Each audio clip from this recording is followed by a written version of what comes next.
Hey there. This is going to be kind of like a little mini episode because I want to fill people in on what happened to the druid when the storm giant had grabbed her and brought her over towards a different world, and kind of to fill in the gaps and connect the dots about where she is now and where she was previously, and maybe some stakes that had kind of risen in her interactions.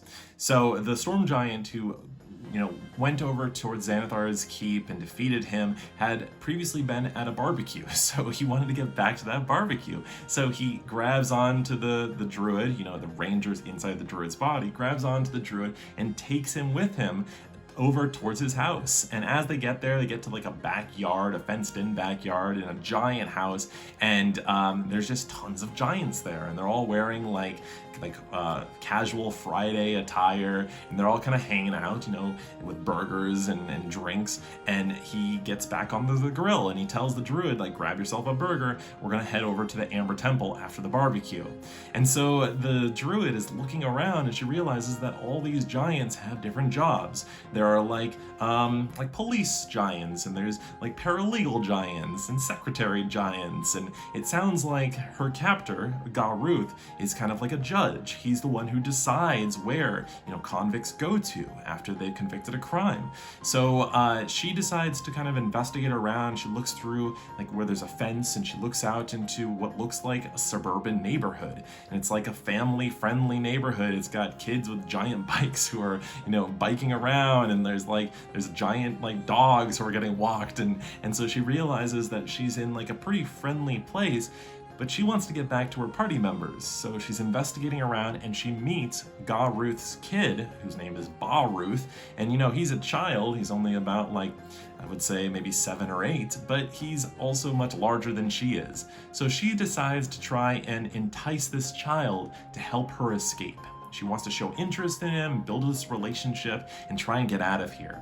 So Baruth invites her to his room, and he shows her all the different cool adventuring gear that he found, and like a lot of stuff that was left over from the convicts that his father had brought over. And she finds that there is what looks like a pair of wings that spreads out onto a backpack, and it looks like something that she could use to like glide if she needed to.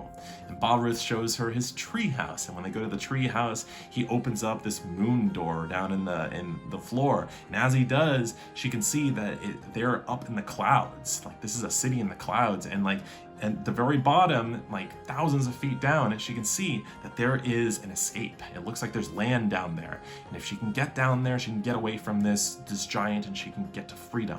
So she decides to try and entice Baruth to help her escape. And he tells her that the only way to get away that he knows is through the moon door. And she doesn't really want to fall down by herself, so she asks if maybe he can try something out. And so he takes one of his giant stuffed teddy bears and he throws it down into the moon door, and it just falls down. And she's starting to count how long it is, when it hits terminal velocity, and she decides, okay, I'm gonna do it. She's gonna jump. She wants to escape. But she doesn't want to do it alone, and she's hoping that maybe if she has someone do it with her, maybe the storm giants will be able to help her. Like, maybe they can glide, or maybe they can, soften the landing. So she tries to convince Baruth, the child, to jump with her thousands of feet. And he's not really sure, but she rolls a natural 20 on her persuasion. So he's like, okay, I guess I'll do it.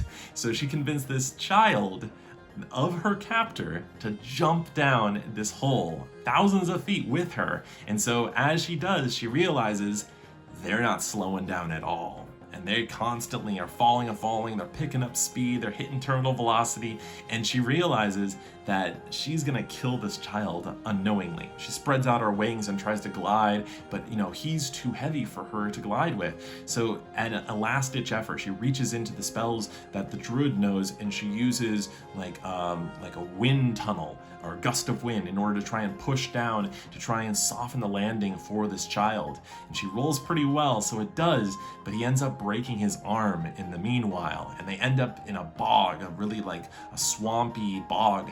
and like they as they get down into the water, she tries to help mend the arm and she isn't able to, and then the clouds above, they start turning into like storm clouds, and they hear Garuth, the storm giant, call out for his son, and she realizes that she's in trouble, so she abandons the child and she starts running. And as she does, she feels something weird in her body, and she switches bodies again. So now it's the druid in the druid's body, and as he's running, he doesn't know where he is. He sees a crying Stormchild baby behind him, and he sees Garuth, who's plummeting down, calling out like, "Caller of lightning," because he wants to destroy this person for taking his child and harming him. And then all of a sudden a portal opens up down below him, and he ends up with the rest of the party members, and now they're back together. But they have that to deal with also. And that's where we ended the little mini episode of what had happened with the Ranger. So I hope you enjoyed. Now that everyone's in Barovia, we're going to see what happens next. So everyone be safe out there. Bye now.